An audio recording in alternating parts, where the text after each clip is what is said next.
Have you ever been poor? Not poor, no. There you go. Have you ever been poor? Anybody ever been poor? Right? Where we have this never again thing, right?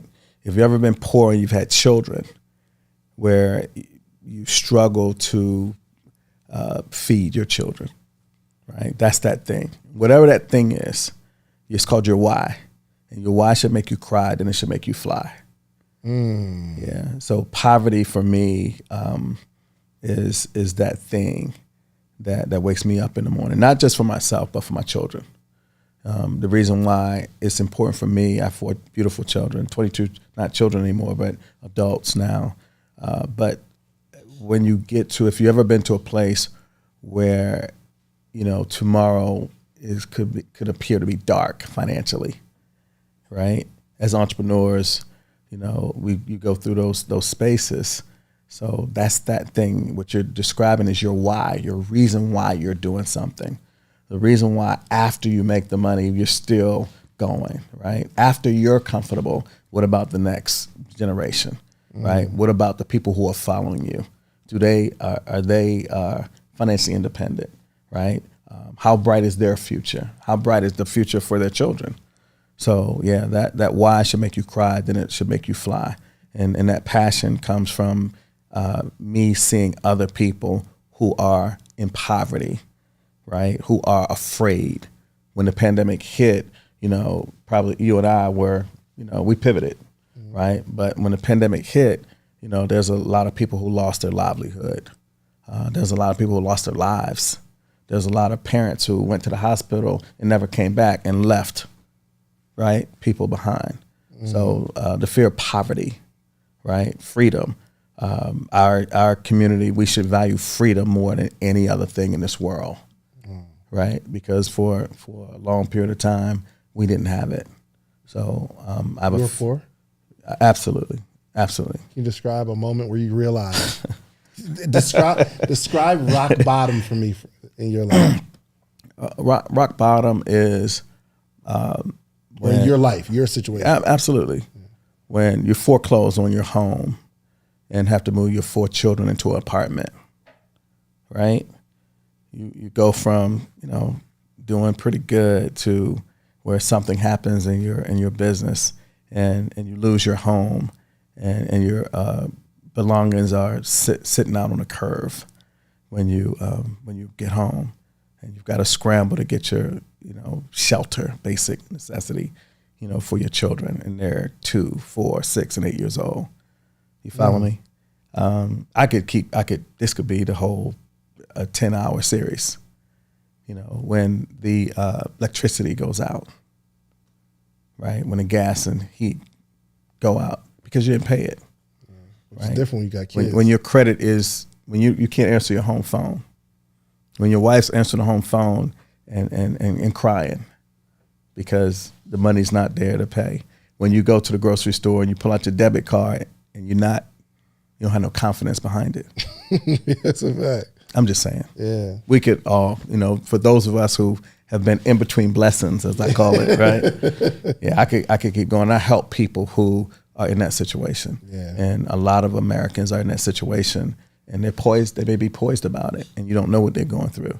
They may sit right here in this chair and parking their car around the corner.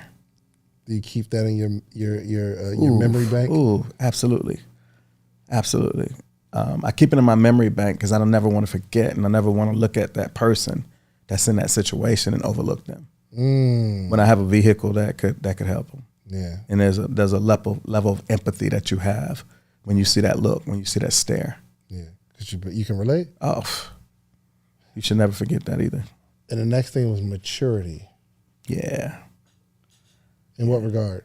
Just when you're doing business, there's a level of maturity. I see young, beautiful people in here that are mature in business, and they're not hiding behind a title. They're not saying, oh, I get a pass because I'm a millennial or I'm a Generation Z. We're doing business, so they're acting accordingly, regardless of their age. There's a level of maturity that you have to do business, to walk into the bank, right? To negotiate and have to negotiate contracts and deals. There's a level of maturity that you have to have. You don't get a pass because you're a certain age. You had a meeting about what you're not going to do in the following year versus what you're going to do in all the plans. How did that conversation go? So I just said every quarter I meet with my Goldman Sachs guy. He flies in, me and my wife, we sit there and we talk about how the market's done, what's going on. I had dinner last week with David Solomon in Miami. Your Goldman Sachs guy, what do you mean? He's my advisor, he's my financial advisor. Nice. Yeah, so, and we're having dinner last week, so we're looking at what's gonna happen in 2023. And we're sitting there going through all the projects that we have going on, how the consulting firm is doing, how the insurance company is doing, how the media company is doing, how Manect, our technology company, is doing. We're looking at everything.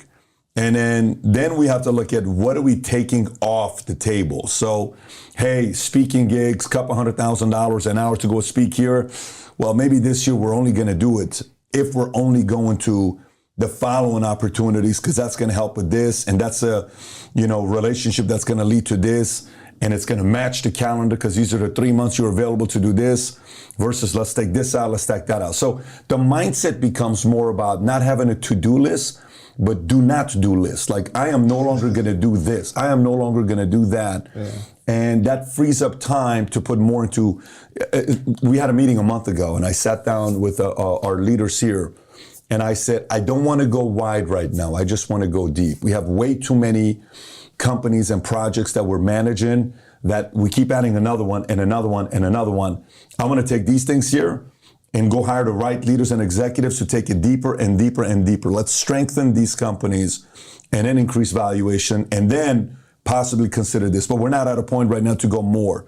We have, I think it's 9 companies we're operating right now, and they're all doing good. A couple of them are doing great, and we need to be more focused. In the next 12 months, I'd like to hire somewhere around 6 to 10 C-suite executives, 200,000 plus range salary, bonuses, to find the right leaders. Because, from the outside, like this week's been a insane schedule this week. December, I had a meeting this week with the board, they flew in. Then the next day we had all the major insurance companies I work with, we bring them in, we entertain them, take them to Prime Steakhouse. And then the next day I'm, having a, message with them on what we're doing for 2023, what went good, bad, ugly in 2022, what things we're concerned about, what's going on with the State of the Union of insurance industry with ourselves. Then the following day, I had 4 masterminds here with our insurance executives. Each of them was hosted by a different executive. And one group had 40 people. I went and spoke to those guys for 2 hours, and I had a 2-hour break, went to the next one, spoke for 2.5 hours. Then I went to the next one at a different location, 2 hours. Then I went to the last one, spoke there for 2.5 hours. And then I stayed with those guys and we played spades all night till 3 o'clock in the morning because I was being punked by these guys from New Orleans, Memphis, Chicago, thinking just because I'm Middle Eastern, I don't know how to play spades. And we showed them we know how to play spades. And then the next day, which was last night, I brought the top guys, 100 people with their spouses. We put a party at the house last night. We wrapped up at 12:30 Sunday night. And then I'm back at it again this morning. So it's a lot of intentional thinking of what is going to deserve our attention this year and what we need to set aside, and then get a little bit more discipline by bringing the right support so it gives us more time to give attention to those things that are growing. Depression happens because you keep looking back. Anxiety happens because you're looking too far forward. All I'm telling you is to stay right here in the now, right? And I'm gonna give you this analogy that I love all the time, right? So I don't drive without Waze. So Waze is a navigation app, right? I don't drive without Waze because Waze, you put your address in where you want to go, and Waze already knows what's happening in the traffic sphere. And so if it's telling me to take I-20, and I know normally I would take I-285, there's a reason why Waze is telling me to take I-20, because they might be packed on I-285. And so I'm gonna listen to Waze, right? But let's say I don't listen to Waze. Let's say I go however way I wanna go. I go to I-285 and I get stuck, right? Waze is not gonna take me back where I started and tell me how to get to where I'm going. It's gonna recalculate it from where? From where I am currently, right? And so I think what people do is the people who had the bad relationships, the people who had all these bad experiences, they keep replaying this negative thing in their head. They keep trying to start over. They keep trying to backtrack and figure out, where did I go wrong? Where did I do this left turn? Why would I do this way? And then they try to reroute themselves from the past, when that don't even exist no more. I don't care how much money you have. I don't care where you from. I don't care who you know, right? There's nothing you can do to bring back the past, right? And even if you do everything that you think you're supposed to be doing, there's nothing you can do to control the future. And so I just live in day-tight compartments. I'm telling every single person that hears the sound of my voice, I need you to live in day-tight compartments. What does that mean? That means, where do you want to go? Don't tell me about what happened in the past. Don't tell me about what mistakes I don't care about none of that. Right now, today, where do you want to go? Put in that destination and just move in day-tight compartments. Why is that, right? Because at the end of the day, even when tomorrow comes, it's still today. Mm-hmm. And so if all you do is the best that you could do today, everything else is going to work out. You know what I'm saying? And I also believe, again, I said I'm a big believer in the law of attraction. It's about awareness. Mm-hmm. Right? You get what you are aware of, right? There are people right now, as we speak, who are aware of how many jobs have been lost. They're aware about how many, how bad the economy looks and the outlook. They're aware of that, right? They focus on that. They focus on how many people died from COVID. They're aware. And guess what happens? They're stuck in doom and gloom because their awareness of that. Then there's another side of people who are aware of how many millionaires were made during this time. They're aware about all the great opportunities that exist right now. They are aware that this is the best time to be alive because there's a wealth transfer happening right now. They're aware of that. And that awareness is what's allowing some people to crush it. I'm talking about crush. Yo, I had a friend call me and said, yo, Ash, yo, I'm $18,000 away from having $1 million in my account. He said, yo, I'm 18,000. Yo, in the pandemic. He said, yo, and this is a business that he didn't even have pre-pandemic, right? And so there are people who are killing it, who are crushing it. 100%. But it's about awareness, though. And so for the person, right, you know what Henry Ford says, so, there's those who think they can and those who think they can't, and they both right. 100%. And so there are people right now, and honestly, it's not even my job to convince those people, right? I'm not in that business. I'm not in the business of trying to convince people that if you focus on doom and gloom, you'll get doom and gloom. If you focus on abundance, you'll get abundance. What my job is to display God, right? Greatness on display. And so the way I teach is I show you. Yeah. I don't gotta tell you. I'm gonna show you. I'm gonna say, yo, right? Like, as we speak, I got 3 television deals, bro. Like, as we speak. Right? Like during the pandemic, these companies are reaching out. They like, yo, we want you on television. I wrote that 12 years ago though too. It's in the book. Go to Mind Right Money, right? Tellers of Financial Freedom, page 48. I wrote that 12 years ago, right? And how did those opportunities come? Because I'm aware that abundance is my birthright. I don't accept nothing else. I don't hear you. If somebody's talking about doom and gloom, I don't understand that. Me no speak it. I don't speak that language. I love it. And so I would tell anybody who's having that, and it's not me poking fun at it. It's not me making light of it. It's reality. Yeah. Reality is what you focus on. Period. Right? If you're sick and you're focusing on your sickness, you're not gonna get healthy. Yeah, 100%. If you broke and you focusing on being broke, you're not gonna get wealthy. You need to focus on what you want. Yeah. If you sick, focus on wellness. Don't hang out other sick people. If you sick, stop hanging around sick people. Yeah. If you sick, go find some healthy people, some people who are working out, some people who are healthy, vibrant. Hang out with them. Don't go to a nursing home and see a 70-year-old who's on their deathbed. Watch a 70-year-old who's doing pull-ups. Yeah. Right? Because now you're like, wait, hold on. All right, so all right, let me move in that faction. Yeah. If you broke right now, stop hanging around with people who broke. Start hanging out with dudes that are making it happen. Dudes that don't make no excuses. Dudes who are, you know what I'm saying? And because the awareness of that, how can I unsee that? Yeah. How can my man hit me and tell me he's $18,000 away from being a millionaire, having $1 million cash money in his account? I can't unsee that. I can't unhear that. Yeah. When somebody tell me they did 100 bands in a month, 100 bands in 2 days, I can't unhear that. Right. Yeah, I was at my man crib. He told me the 1.1 million on Black Friday. Yep. Yeah. I can't unsee it. And he showed me the phone. I won't put his business on. He showed me the phone with the dates. Yeah. I said, I can't unsee it. Can't unsee it. And now I know it's possible. Absolutely, that's it. He's not much taller than me. Right. I don't know if he's much better speaker than me. Right. I believe if you cut his arm, he'll probably bleed red like me. Absolutely. I feel like it's possible now. Absolutely, without a doubt. You feel me? Without a doubt. All right, so I need to know Yeah. your first lessons in money. Yeah. You know what I'm saying? Because you are around the money. Yep. Right? You're understanding how it works. And you're seeing the overdraft fees. Yeah. What was your first lesson in money as a 19-year-old? Yeah, first lesson in money is that we got to stop working hard for money. Money needs to work hard for us, right? Because most of the people who I knew who had the overdraft fees, who were struggling, were the people who worked, right? They exchanged time for money, their physical labor for money.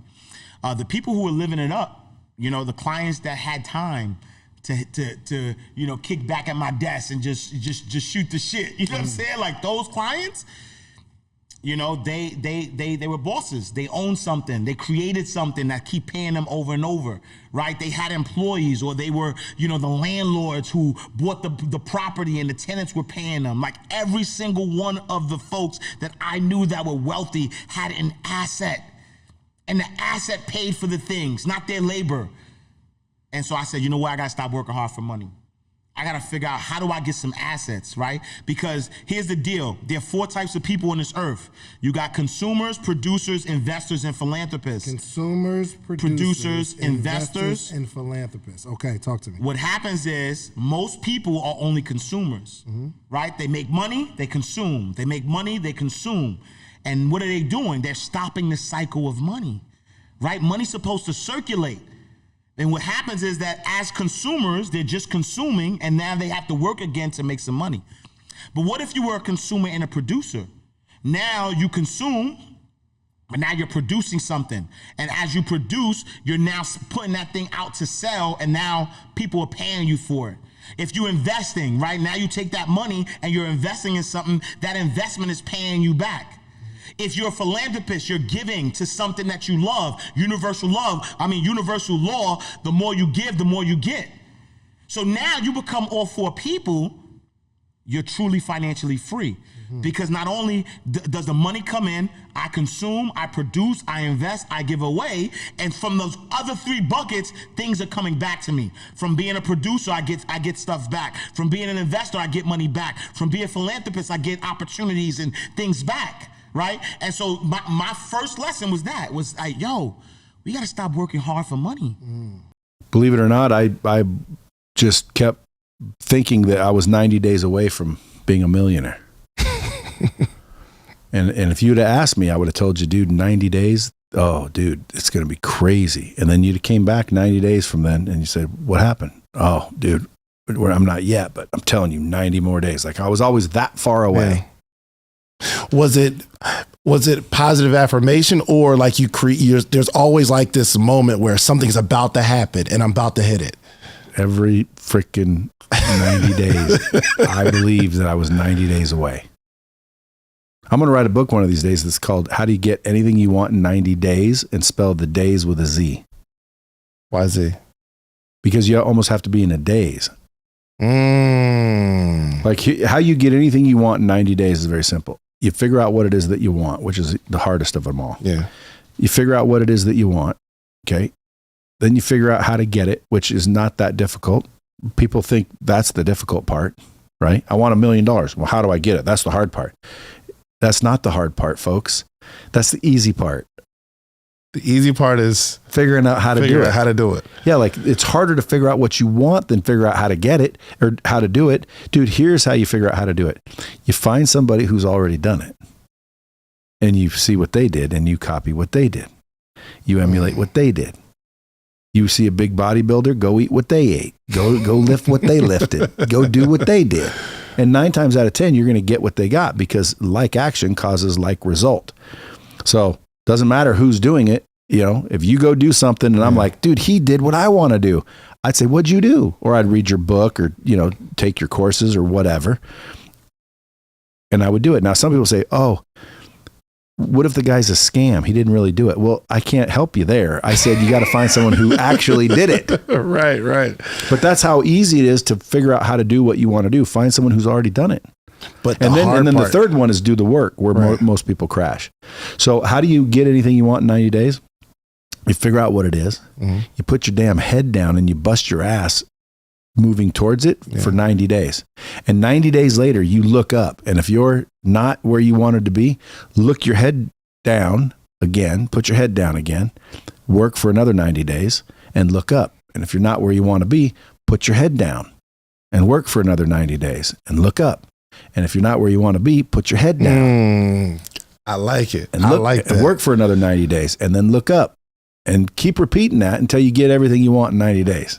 Yeah, as you're talking, I'm looking at my journey of like building what I built. And it was that. It's crazy, like you're saying it. And I'm like, and I never put it in terms like that, but it's like, okay, we're always, this is going to be the metric. I'm just going to work. You look up, say, are we there yet? Not there yet. And we just keep working. And what you said was the hardest part is figuring out what you want to do. I want to kind of like drill into that, because there are people that like I'll say, hey, buy this course, they're going to buy it. Somebody else say, hey, buy this course, they're going to buy it. Why is it so hard to figure out what you want? Well, because we focus on other people and their opinions and their beliefs and their thoughts, our parents, our spouses. Mm-hmm. We're always worried about what everybody else thinks. What do you want? I don't know. You got to think, what do you want? Yeah. I've had to think about it a lot. It's hard. Figuring out what you want. And then you change your mind. I sometimes say, man, I want to be a buff. Mm-hmm. Then I start to get in better and better shape. And then I'm like, dude, I don't want to live like this, bro. I want to freaking be able to enjoy life a little bit. Right? Yeah, for sure. Then I'm like, I'm never smoking cigars again. These are stupid. They're aging my skin. They make you stink. I'm never smoking them again. And then, someone comes around who's cool, that smokes cigars, wants to celebrate. It's like, dang, okay, so I will. So we vacillate. We go back and forth. To visualize exactly what you want is, in my opinion, very difficult. Yeah. If you spend enough time, though, it is possible. So you have to spend time every day really thinking about it. And then, again, if you're married or whatever, you have to ask who you're with, kind of what their thoughts are.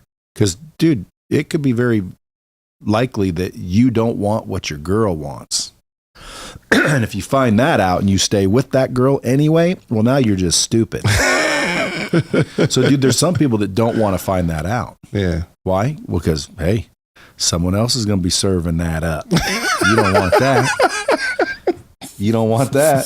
So what do? You stick your head in the sand and act like you don't know. I don't know what I want. I don't know. I got time. People think they have time. Yeah. What advice do you give someone? Because I have an audience of entrepreneurs that are probably on the journey. They're trying to figure out maybe what they want. What advice do you give someone in that position on how to attack social media? Because they might think they want success or they want money, but I don't think that's what they want. They want to be able to make money in a way that makes them happy, right?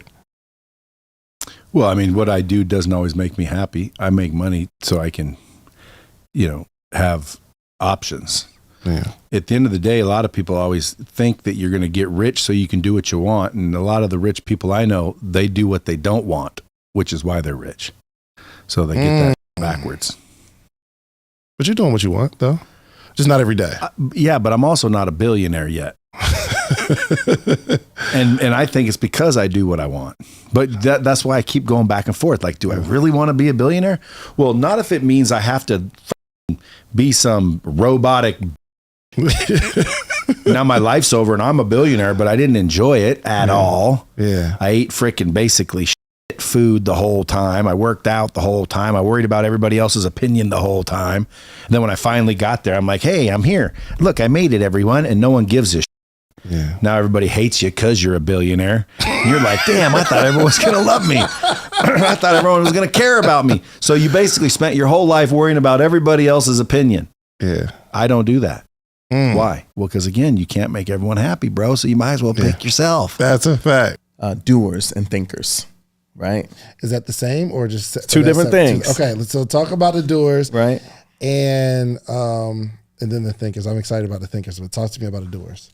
It's just, I say this all the time.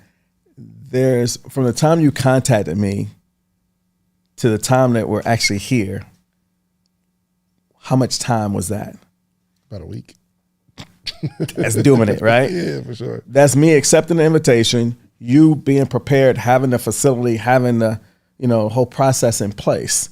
How many times do you hear people talking about doing something like this? And for years, you can go back to your neighborhood and see the fellas, still like, man, I'm getting ready to, cut this album, or people always ready to get ready. Man, they getting ready, man. Years ago by, and you're like, man, like, how's it going? It's like, man, I'm still, years.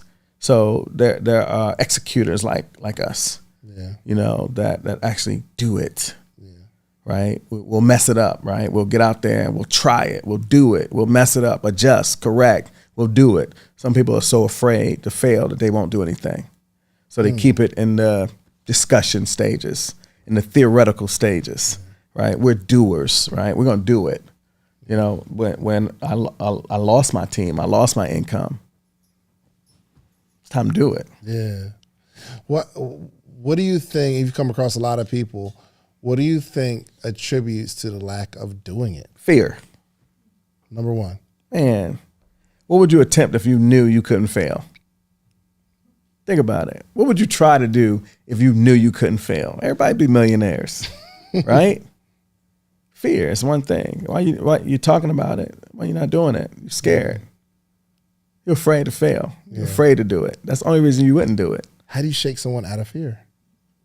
Education. People are only afraid of the things that they don't understand. Not inspiration. No. Man, people can be inspired, right? Pumped up, right? Still gonna be scared. Because inspiration is what you get from other people. What are they gonna do once you're gone? I can inspire you, but I'm gonna leave. Then you gotta go do the thing. And it's not gonna happen overnight. So what do I do? Come in every day and inspire you? You're still gonna be scared. You're really gonna be scared when you get out there and start doing it. If you don't understand it. Understanding. Education. All that get understanding. Understand. You're flipping this microphone and people are scared to death of this microphone. It's just a part of your wardrobe. Yeah. Yo, that is a really good point. I understand that I can come in here. I'm educated to know that I can talk into this mic and it goes into that recorder. But if I don't like what goes into the recorder, I can just delete it. I understand that. But I think some people don't know that they could try something. And if they don't like that one, they could just try it again. They don't even know that. Right. I believe. Well, also your ability to communicate with other people. Right? All those things. But if you know you don't have a command of the English vocabulary, you would be afraid. Right? So again, fear isn't coming in so many different forms. Because once you speak it, once it comes out, you can't unspeak it. It's out there. People are afraid of that. People are afraid of public opinion. What people think about me is none of my business. Y'all caught it? We clapped that up. We clapped that up. I mean, really, I can't. The people that's walking around, it's like they, afraid to say it, do it, mess it up, right? Come on. We failed our way to the top. 100%. I mean, you messed it up. You didn't start with these microphones. Right, you're right. These little lapel mics. Right? That's not all, you keep adjusting. You throw it out there and you keep making the adjustments. But you weren't afraid to start it. Man, I think people know that they just need to start, right? Absolutely. And be humble enough to take the lessons that come along the way and make the proper adjustments and corrections. That's what humility comes in at, where you admit, man, I messed up. Yeah. I need to adjust. But if you don't think anything wrong, you keep doing the same thing and you keep failing. But you have to be humble enough to take the lessons that come with it. Let me ask this. You said that, and this is what I gathered, when you hit rock bottom, you were actually up at some point. So let me, did you hit rock bottom and then you started to build? Like, were you already on the bottom and then you realized, okay, I'm down? Like, let's say you have a job, you're just getting by, and then you lose the job and now you hit rock bottom, but it's not a long fall. It's just, okay, I'm doing bad again. Right. Were you up and then you fell and then had to come up again? Absolutely. Because we're entrepreneurs, right? And that goes back to why people don't try things, because they don't want to fail. Yeah. For people like us, we're not going to be satisfied, with just, the basic. Mm-hmm. It was very clear. I wanted to be wealthy. Yeah. Right? If I wasn't trying to be wealthy, I would have never failed. I would have been doing something safe. I failed going for it. Mm-hmm. And I fell. Right? Yeah. But I got back up and it made those adjustments. Yeah. Right? What do you think is worse? Not being successful for a long time ever, or becoming successful and then failing? Well, I mean, it just, success is relative, right? So for a lot of people, success is making the six figures. Yeah. For some people, is having a job. Mm-hmm. Success for me was defined as being wealthy. Mm-hmm. And how did you define wealthy? The first sign of initial wealth for me was to get to $19,231 a week, $83,333 a month, which is $1 million a year. Mm. That was my personal, target. Mm. You follow me? Yeah. And along the way, I failed. Yeah. For the person that wants to get something going, if you could attribute their success to three things, what would it be? So somebody that's maybe got a side hustle, is an Uber job, making $50,000 a year. Okay. Yeah. So look, the first thing you got to do is you got to ask a very straight up question of yourself. Okay. How much money you got in the bank? How much total net worth do you have right now? What's the most you've ever had before? Are you happy with those numbers? So if you said, I got 28 grand in the bank, most I've ever had is 35 grand, no, I'm not happy with where I'm at, and I'm willing to change. So then you got to ask yourself, okay, if you're not happy with the results today, that means the way you process issues doesn't produce the kind of results you want. So meaning your way of thinking got you to have the life that you have today, okay? So let's unpack your way of thinking. So I had a friend of mine that I used to party with a lot, so he would call me when I was trying to make it, and he had no desire to want to make it. This guy was a guy that wanted to stay home and take care of his kid, and his wife would work. I'm not that guy. I'm a guy that likes to work, but that's the life he chose to live. I noticed every time he would call me, he was a downer, he was negative, he was annoying, but I felt it was part of my duty to be loyal to him, because if I didn't, I'm being out of character, and I felt guilt. That guilt got me to pick up the phone call of a friend that every single time about everybody. So I would be on the phone with him for 45 minutes. He would bitch about his wife. He would bitch about his mom. He would bitch about his dad. He would bitch about his friends. He would literally about everything. And then I knew when he got off the phone, he's going to call somebody else and he's going to bitch about me. I knew that for a fact that it's going to be taking place, right? So finally one day I said, listen, do you realize every time you call me it's bad news? I said, tell me the last time you called me with good news. And he says, life isn't always good, man. People got problems. I said, I totally get it. But I said, I want you to tell me the last time you called me with some good news. I said, moving forward, I don't want you to call me anymore. Really? Because you drain me. This is too much. So how do you train somebody that you don't want to talk to anymore, and it's once a year? When they call, you let the phone ring twice, then you press end. You don't ignore it because they know maybe they missed a call. And if you press end early, they think you're in bad reception area. But if you wait 2 seconds and then you press end, they know you pressed end. Okay? So then there's a science behind it. There's a science behind it. So he realized, man, either I got to be in the hunt to go after my dreams, or Pat's not going to want to talk to me. And honestly, I got over the whole guilt factor of that. Yeah. That I don't want to call and don't want to talk to you if you're constantly a downer. A lot of times when you're an Uber driver, you're making $40,000, $50,000, $60,000 a year. People around you are making the same kind of money as well. It's not like the people around you are making $1 million, $2 million, $5 million, $10 million. It's challenging for you to be friends with them because typically one of two things will happen. So let's just say you make $1 million a year and you're super disciplined, you're after it, you're crushing it in life, married, kids, everything you're doing, it's intentional.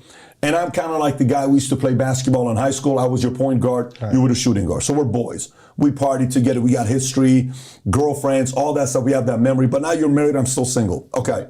So say you call me on a Friday night, say, hey, Pat, what you got going on tonight? I said, nothing. He says, man, listen, you got the Hawks are playing Milwaukee and Trey's going against Giannis. Man, I got courtside seats. You want to go? I said, hell yeah. He says, dude, I got tickets, 6 seats. It's $4,000 a pop. Okay? Now, say I'm making 50. Right. And you're making $1 million. Yep. How am I going to receive that phone call when you call me? Let's process that together. One, I'm going to say, you know I can't afford $4,000 for a ticket. Why are you calling me? Two, I'm going to say, I know you can afford it. Why don't you pay for me? 3, I'm just going to make up some story to say I'm busy. But regardless of what it is, you're losing. Yeah. Not me. 1, I'm going to inject guilt in you on why are you calling me. 2, if you don't pay, I'm going to inject guilt again. 3, I'm going to have to make up some story not to go with you.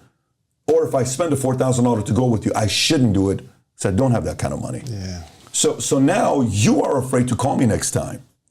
So there's only a matter, like let's just say, hey, Christmas, my wife, we want to create family rituals. This Christmas, we want to go to Aspen, man. We got this cabin, 5 bedrooms. We want you to bring your family with you. I'm like, dude, I can't bring my family to, let's split the private jet. Let's go together, man. It's only $100,000. If you do 50, I do 50. This is not the fact that to you, your entire life is about money. Yeah. And to me, my life isn't about money. You've taken those things a little bit more. We came from the same hood. Yeah. We came from the same high school. We've seen the same drugs, same coke, same ecstasy, same crack, same pot, same gang, same blood, Crick, Blood Diamond, MS. It doesn't matter. We've seen the same thing, right? You changed the way you think. I did not. So for people that are in that situation, let me tell you what I did this week, which was a very special thing. Did you see the interview I did with Antonio Brown? I don't know if you saw that or not. No, that was next on my YouTube list. So Antonio Brown and I are sitting together. If you've seen it, he gets upset. He says, you idiot. You don't know what you're talking about. He's sitting right here where you're sitting. Really? It's like 4 weeks ago. He was serious. And he was serious. So it's a very, very complicated interview with AB. So I said, AB, so he says, you didn't come from the streets. I came from the streets. I said, listen, my parents got a divorce twice. Divorced family. I came from the streets of LA. My dad was a cashier in Inglewood, California. He said, where I grew up, Liberty City, people get shot at. I said, what do you think happens in Inglewood when my dad was working on that? Yeah. So I grew up at Iran. We got bombed on. He says, no, that's because you chose to join the army. I said, I didn't have a choice. I was born in Iran. There's no choice there, right? But let me tell you what happened. He kept telling me about Liberty City. I said, no problem. You want to create a paradigm shift for me? I'll accept it, AB. Here's what I'm going to do. On Wednesday, I tell my guys, I want to go to Liberty City. So I go to Liberty City, and I go to find a Winn-Dixie in Liberty City. We go to that Winn-Dixie. Right across the street, there's a shooting, bodies on the ground. Cops are picking up the bodies up. And we have this on video, you'll see it. Not that day, that hour is what we're talking about. I go to Liberty City. The manager of Liberty City, I tell him I want to be a bagger. So I'm wearing the outfit of a bagger. I got the picture right here for you. I'm dressed as a bagger at Liberty City Winn-Dixie is what I'm doing, okay? I get in there, and this is me right here. I get in there, that's me. I'm a bagger, Winn-Dixie, you'll see the whole video. Me and Heather, that's Heather. Heather's the cashier right there, and I'm doing the bagging stuff. Yep. People are coming by. So, hey, Yolanda, how you doing? Good. Is that your son? Yes, how old is he? 5 months. Hey, Mom, where's the diapers? Do we need diapers? Oh, we need diapers, but we can't afford it right now. What aisle's the diapers? I go to aisle 5, I pick up all the diapers, I bring them to them. For an hour on aisle number 7, I was paying everyone's groceries. Wow. I said, hey, Merry Christmas, $280. Merry Christmas, $320. And then people started realizing, go to aisle 7. And aisle 7 became the popular line, right? But the entire time, one of the ladies at the end was 85 years old. She says, who are you? I said, I'm just a regular guy. She says, no, you're not. I said, I'm telling you, I'm just a regular guy. Why are you doing this? I said, why am I doing this? Yeah. I said, because You said you're 85? She says, yes. I said, okay. You were a teacher for 42 years? I was. I said, my dad did this for 15 years in Inglewood. He got held up 3 times. Every time he got held up, he would give them the Bible. And he would talk about God with them.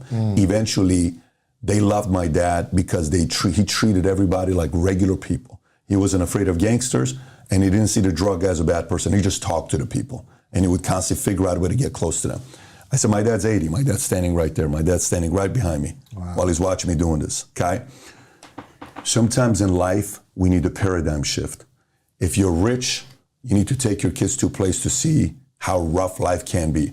If you're poor, you need to go look at a $3 million home with a realtor. You need to go to a Ferrari dealership. You need to go to a land. I remember I used to go to a Ferrari dealership, David, and I would say, I played one game. Here's what my game was. It's a sick game I would play. I'm broke. I got nothing on my name. I'm so poor, it sucks. I'm about to go back in the army, but I would say, I want to find out if they believe I'm rich. I want to see if this Ferrari salesperson believes I can afford to buy a Ferrari. So I would go to the dealership, and I would walk around. You know what I would say? Man, the guy's ignored. He doesn't even say hi. You know why? He knows I can't afford it. He feels the vibe. So a year later, I would go back in. Still doesn't talk to me.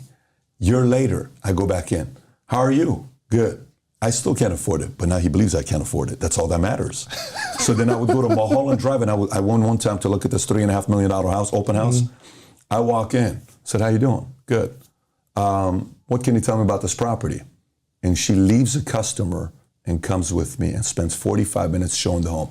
This is at a time that I can only probably buy a $700,000 property. But the fact that she thought and believed my aura, my energy was a character of somebody that could afford to buy a $3.5 million house, it made me believe that I'm on my way to be able to buy a $3.5 million house. So today I live in a $30 million house. Now it's a different story. But during that time, so if somebody that's driving the Uber car right now, you got to create the other kind of paradigm shifts for you. Wow. You got to go to a complete different environment to get yourself to say, why not me? Why not my family? Why can't I do something about it? So if you're doing Uber, you can no longer, I went on a diet of music. You know, people talking about hip hop? I don't know Lamar. The other day I was asking guys who are the top 5 rappers right now. One guy said Lil Baby's number 1. This person's number 10. They're going back and forth debating, right? You know who I know? I know up until 2003, 2002, because I went on a radio diet. Yeah. I've not turned on the radio since 2002. Wow. You tell me any R&B, if you want to play the game of R&B, I can tell you wrong. Every time I see your face, it makes me, I can tell you Uncle Sam, I don't ever want to see you. I can go to Brian McKnight. You know, I can go to, you know, Atlantics. I can go to As Yet. I can go to, you know, anything with Tupac, anything with Biggie. I can go to one of the greatest albums of all time by DMX. I can go Mo Murda by Bone Thugs and Harmony. I think it's number 16. I can go to Blackstreet's album, tell you exactly which one is the baby making music to listen to. You know, Don't Leave Me. I can go to Usher, tell you My Way. I can go to all of that stuff. But my timeline ends at 02. Yeah. Because if you're an Uber driver and you're serious about your dreams, go on a radio diet for 1 year. No radio for you this year. Nothing. No radio, no Spotify. The only thing you listen to all year this year is audiobooks, if you're an Uber driver. All business, all intentional, all vision, all autobiographies. Let people inspire you. Yeah. Can the person that's listening to this right now making $50K a year saying, Pat, David, I'm ready, I'm committed. No problem. Can you go on a Spotify, on an iTunes, on a diet, nothing for an entire year? Now, when you work out, listen to your hip hop. Yeah. Fire yourself up. I listen to hit 'em up when I'm working out. I listen to my hip hop music when I'm working out because it's getting me going. But I went on a radio diet since 02 till today. I've never once listened to the radio. Oh. So those are the things that the exchanges people need to make to have a paradigm shift. And this is coming from a guy that had a 1.8 GPA in high school. Yeah. I'm not the guy that, you know, came out of a family that I'm supposed to be somebody. So that's what I would say to those folks. So for me, I was a private banker. Before I became a branch manager, I was a private banker. So I worked with the mass affluent, which means that you had to have $250,000 in investable assets. And I had a book of business of 400 clients. My most wealthiest clients were worth $22 million. I think going through that book of business and realizing, you know, I had some doctors, you know, that were part of my book, you know, my portfolio. They weren't wealthy, right? Because those were the ones that were asking me for deals and trying to figure out how I get them better mortgage rate, or, you know, they were the ones I was speaking to all the time, right? And so I realized that even from a high level, right, a lot of these doctors were pulling 6 figures. They were making a lot of money, but they worked for money still. Right, and that's the biggest thing I want y'all to realize too, is that it's not about the amount of money. There's somebody right now who makes $1 million who is still living check to check. 100%. There's somebody right now, as we speak. Make $1 million, spend $1 million. Exactly. In one. Exactly. And they're living check to check. And so it wasn't until, I won't say his name, but it was a Jewish guy who owned a chain of like streetwear, urban wear. He was my $22 million client. And I don't know, maybe I was, you know, I'm a nice guy, like to hang out with me. He would just call me to his office and we would hang out. He would take me to lunch, right? And I realized, like, you were his banker. I'm his and banker. He would just call you over. Yeah, he would just call me over, like, hey, it wasn't even bank stuff. Like, yo, just hang out. You know what I'm saying? And I realized, I'm like, yo, this dude is living the life. I see your accounts. I know what you pulling in, and you just chilling. And so it was at that point that I realized, like, how is he chilling? Is because he owns, and that's the other thing. A lot of times it was actually a different chain of urban wear that in my mind I thought they were competitors, and he owned both of them. He owned both, right? And I think at that moment I realized, like, yo, it's about ownership. Until you own your own, you can't be free. And then for me, it started to really click that, all right, you know, it's time to get into ownership business, because the other thing too is that if you work for money, you can't duplicate yourself, right? And so the amount of money that you can make is finite, right? Like you know, you can't make $1 million if you work a job that's paying you $50,000 a year. It's just not possible. But if you own some stuff, you can, right? If you own a business and you hire people, you can. If you own a digital property, you can. If you own a physical property that you could sell over and over. I wrote my book in 2009. I still get paid from that every single year, right? Every single month, actually, right? So it's really about, like, what are you doing, right? What kind of assets you own? And I think that was the beginning of it for me. It wasn't, I wouldn't say that particular, that particular event was, when I got it, because there was still some trial and error, right? And so a lot of people who might be listening to this now might say, wow, you making it, it seems easy. You making it sound so easy. I'm telling you my truth from where I am right now, right? But, there was some unlearning, right? There was some unlearning that had to happen because, I grew up in a household that say, work hard, get a good job, retire when you're 60. So I had to uncondition that. I remember the first time that I decided to quit my 6-figure banking job to be an entrepreneur. My mother, God rest her soul, like, she almost attacked me. She was like, boy, are you crazy? You got one of the best jobs. You were the boss. I wasn't really the boss. I reported to somebody. I was just following orders. I was just the face. You know what I'm saying? Everybody's looking at me. Everybody's proud of me. Right? I'm from 129th Street and 8th Avenue. I'm from the projects. People are looking like, yo, this kid that used to play the corners is now the manager of a bank, right? I don't know if Chase still does it, but when you walk into Chase Bank, you see a big picture of the person. You got their face and their name underneath, right? Somebody walk into the bank, people will show off like, yo, come here, let me show you my mans. That's my mans. Let me show you. You know what I'm saying?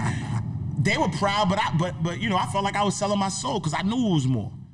And so the first time I jumped out and, decided to quit and, become an entrepreneur. How old were you? I was about to turn 30, so I was 29. Yeah, I was 29. Actually, funny thing is that I actually threw myself a retirement party.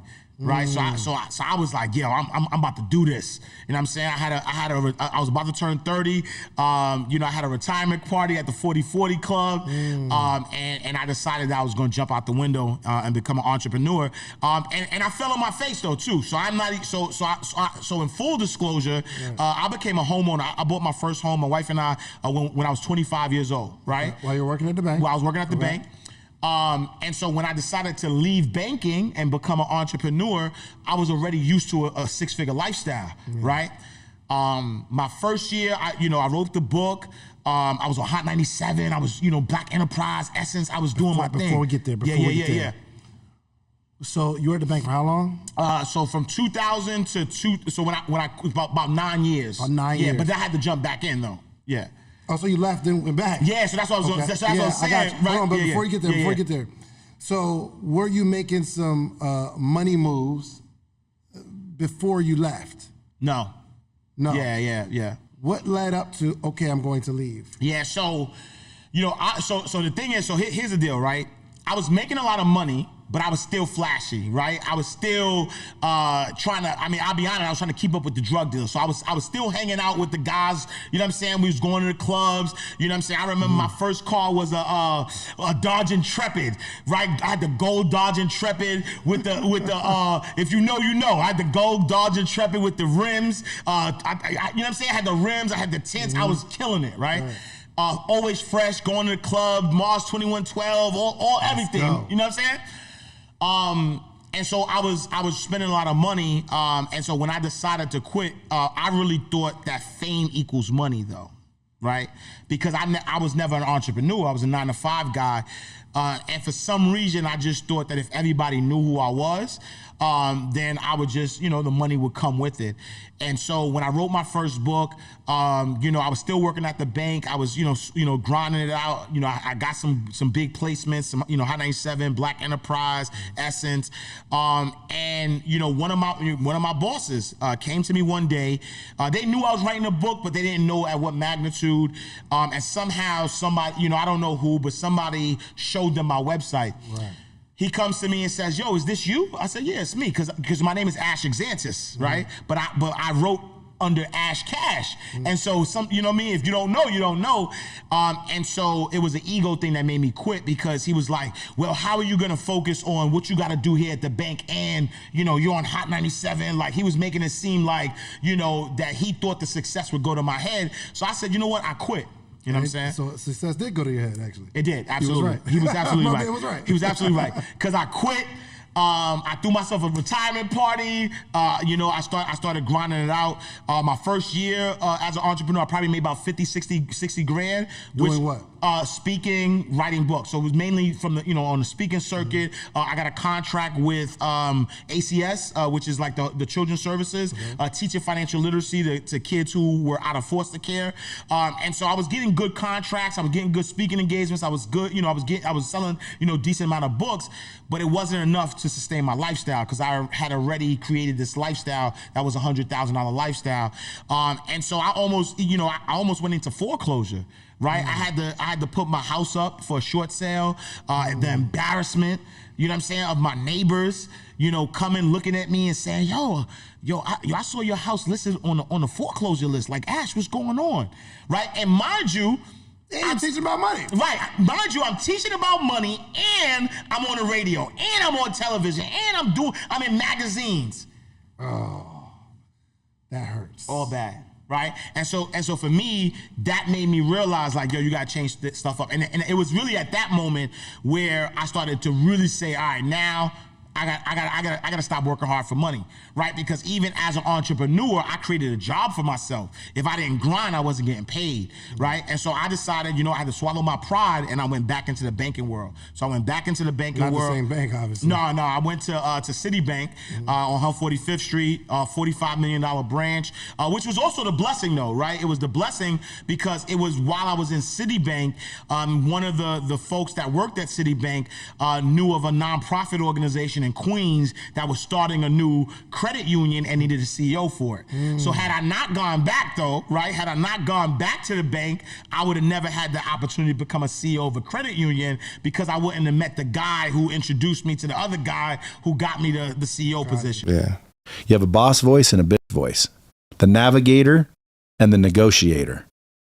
Okay, we listen to the negotiator all day long. Who's the negotiator? Talk to me about The negotiator is the one that says, dude, you don't need to work out tonight, dude. You're looking good. You're already freaking down 10 pounds. Besides that, dude, you just did 4 days in a row. She ain't going to be here all night, dog. Just go out for a minute. You can work out tomorrow. That negotiator's good, though. Dude, we negotiate ourselves out of everything we want. Yeah. If you really, because again, first of all, you got to take responsibility for whatever you're in. Yeah. Most people won't do that either. I have done that. Everything's my fault. Okay. So if you take responsibility and you really fully understand that everything is because of you, then now you can take ownership and then start making changes. Yeah. Who's the navigator? The navigator, again, is still you. It's just another voice. And the navigator is the one that wants you to do the right thing, because we all know the difference between right and wrong. Yeah. You can call it intuition, you can call it whatever. But if I said to you real quick, what's better for you?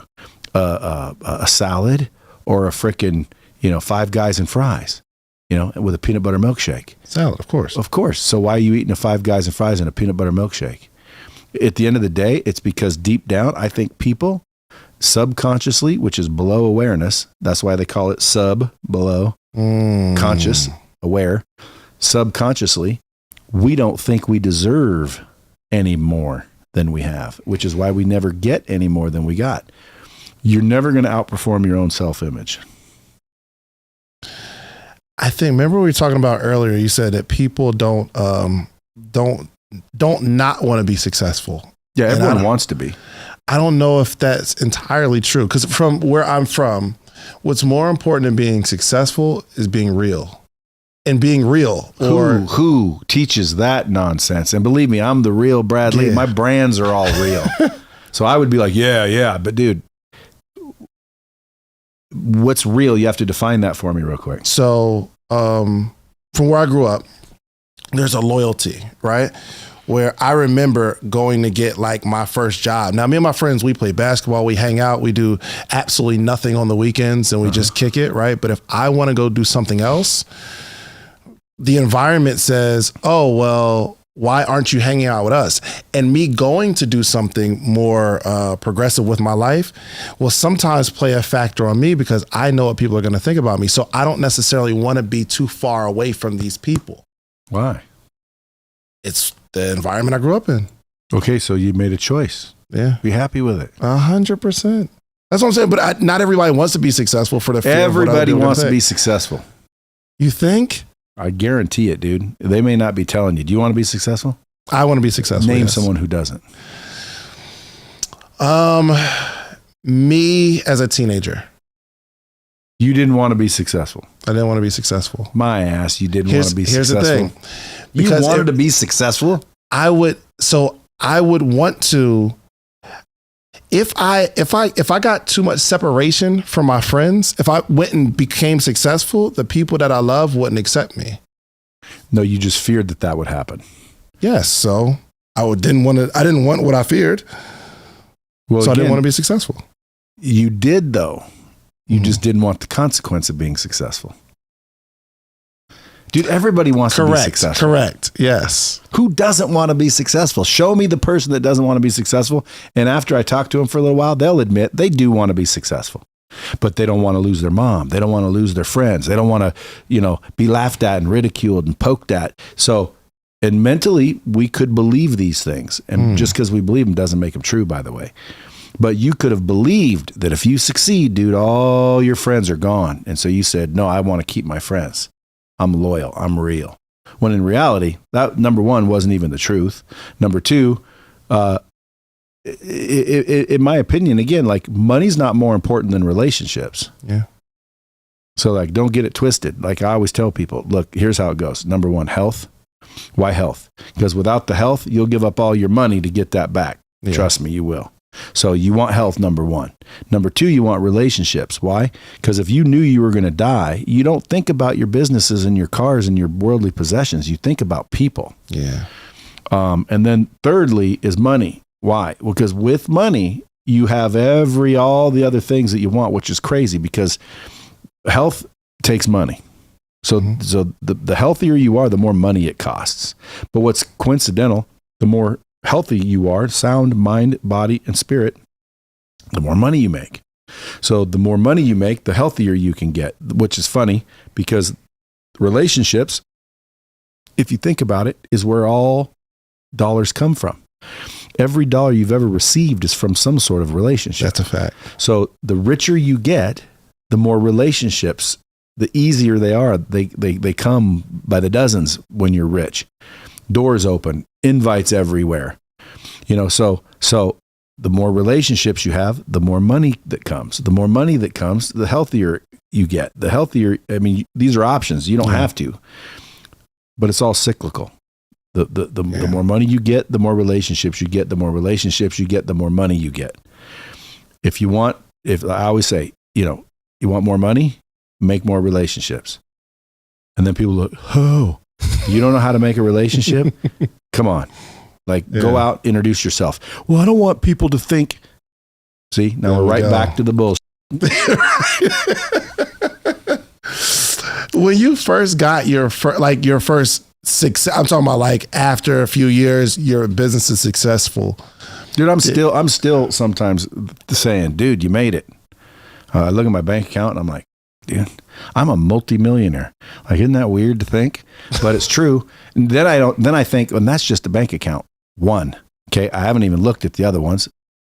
That doesn't include assets. It doesn't include anything. So I sit there and I go, dang, even still. Yeah. Why? Because I was told I was never going to make it. No, if I cared about everybody else's opinion, that would have stuck with me. If you like the video that you just watched, click this one. You're going to like this one, maybe even more. Click it right now.